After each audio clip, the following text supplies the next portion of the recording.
आज जब जब भारत पर कोई ने उंगली उठाया है, बता देते आप लोगों को, जब जब भारत पर कोई ने उंगली उठाया है तब तब भारत माँ ने अपने वीर पुरुषों को यहाँ से जन्म दिया है और वो वीर पुरुष खड़ा होकर लड़ते हैं भारत माँ के लिए और अंतोगत्वा भारत माँ के आजादी में अपना अहम भूमिका निभाते हैं और अपना वर्चस्व निभाते हैं। जो हाँ भारत माँ तूने हमको जन्म दिया है, लो हम भी तुम्हारे लिए कट जाएंगे, मर जाएंगे, मिट जाएंगे, लेकिन हम झुकने वाले नहीं हैं। मेरी भारत माँ हमेशा अमर रहेगी। और भारत माँ के ऊपर कोई लाल कोई है तो थोड़ा उंगली उठाकर दिखा दो।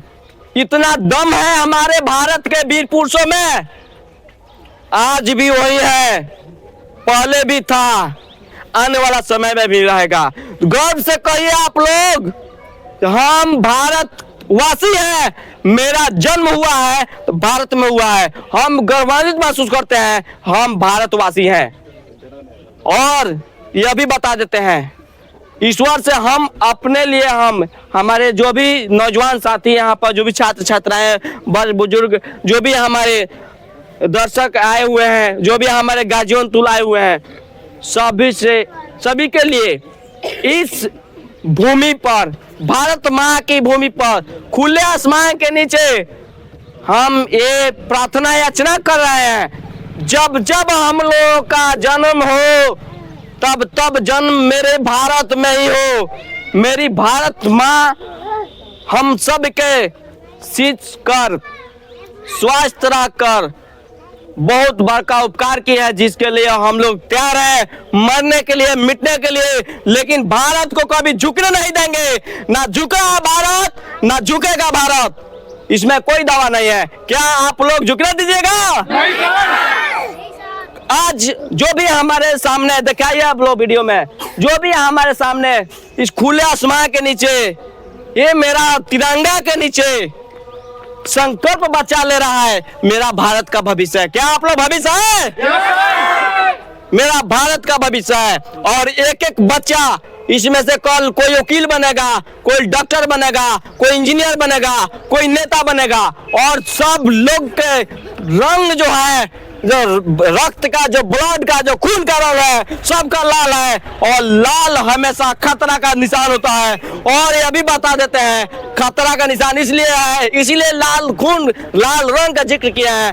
जब जब वीर महापुरुषों पर, जब जब हमारे भारत माँ के ऊपर अगर कोई उंगली उठा कर देखा है तो समझ लो वो दुनिया से लहू लुहान का हम लोग भेज देने का काम करते हैं, और हमारा देश आजाद रहता है, आजाद था, है और रहेगा। इसी प्रकार हम लोग दृढ़ संकल्प लेते हैं कि हमारा भारत आजाद है, आजाद रहेगा, पहले भी था, लेकिन कुछ अंग्रेज थोड़ी देर के लिए आए और यहाँ पर फूट डालो और शासन करो की नीति अपना कर, जैसे लॉर्ड कर्जनवा था 1905 में जो था गवर्नर जनरल, वो लॉर्ड कर्जन फूट डालो और शासन करो का नीति अपना कर, और लोगों में भिन्नता अपना दिया, ये लोग जो है आपस में लोग लड़ा दिया जाए और हम लोग राज करें। आज भी ऐसे ऐसे कुछ अंग्रेज का नीति पर चलने वाले कुछ लोग हैं, तो हम यही कहेंगे, डरना नहीं है, झुकना नहीं है, लड़ना है तो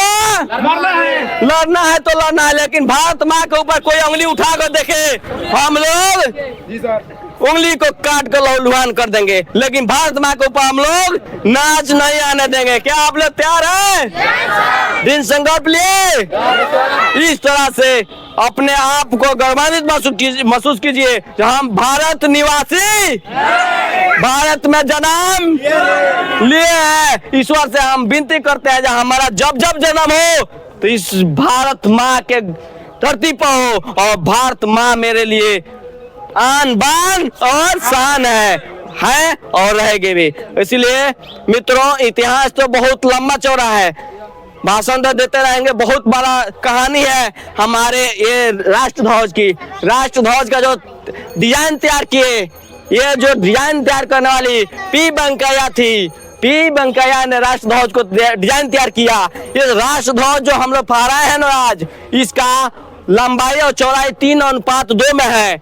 और कहा गया है भारत में जब अंग्रेजों का शासन हुआ करता था, तो भारत में अंग्रेज जब हुआ करते थे ना, ध्यान से सुनिए आप लोग, भारत में जब अंग्रेज हुआ करते थे तो हम लोग अंग्रेज के सामने नहीं बैठ पाते थे, अंग्रेज के सामने खड़ा नहीं हो पाते थे।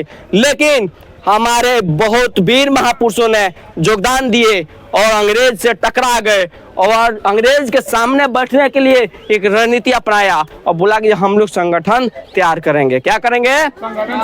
संगठन तैयार करेंगे। अब बताइए 1869 में सुरेंद्र नाथ बनर्जी, ध्यान से आप लोग थोड़ा सुन लीजिए, थोड़ा सा ज्यादा नहीं, इसमें आप लोग समझ लेंगे। 1869 में सुरेंद्र नाथ बनर्जी, जो भारत हमारा देश था, आज भी है, ईश्वर करे हमेशा मेरा भारत रहे और रहेगा भी, इसमें कोई दुराय नहीं है। 1869 में भारत में सुरेंद्र नाथ बनर्जी हुआ करते थे। वो बैरिस्टर के पढ़ाई करके और अपना बहुत त्याग किए और शिक्षा एक स्टूडेंट थे। और देखिए उस समय आज हम लोग डीएम कहते हैं ना, डीएम एक जिला का डीएम होता है ना, पूरा जिला में अकेला मालिक करता है कि नहीं, हुकूमत से, डीएम का राज्य से पूरा हमारा जिला चलता है ना। ठीक उसी प्रकार आईसीएस के एग्जाम देने के लिए पहले भारत में प्रत्येक लंदन में हुआ करता था एग्जाम, और सुरेंद्र नाथ बनर्जी जो थे वो आईएएस के एग्जाम पास कर गए। पास करने के बाद क्या किया गया, उनके साथ दुर्व्यवहार किया गया और बोला गया उनको रंग भेद के नाम पर। पहली बार देखिए 1869 में जब वो आईएएस के एग्जाम पास करते हैं तो अब उनको कहा गया आपका उम्र कम है, आप भारत को चला नहीं सकते हैं, आपका उम्र कम है, आप भारत को चला नहीं सकते हैं। तो इस पहली बार 1869 में सुरेंद्र नाथ बनर्जी को क्या किया गया, हटा दिया गया आईएएस के पद से। फिर 2 साल के बाद, महज 2 साल के बाद फिर सुरेंद्र नाथ बनर्जी ने लंदन में जाकर आईएएस के एग्जाम पास किए और फिर आईएएस बनकर चाहते थे हम अपने देश में अपना देश की सेवा करें। लेकिन फिर से रंग भेद की नीति, गोरे काले की नीति, देखिए आप लोग ध्यान से समझिए।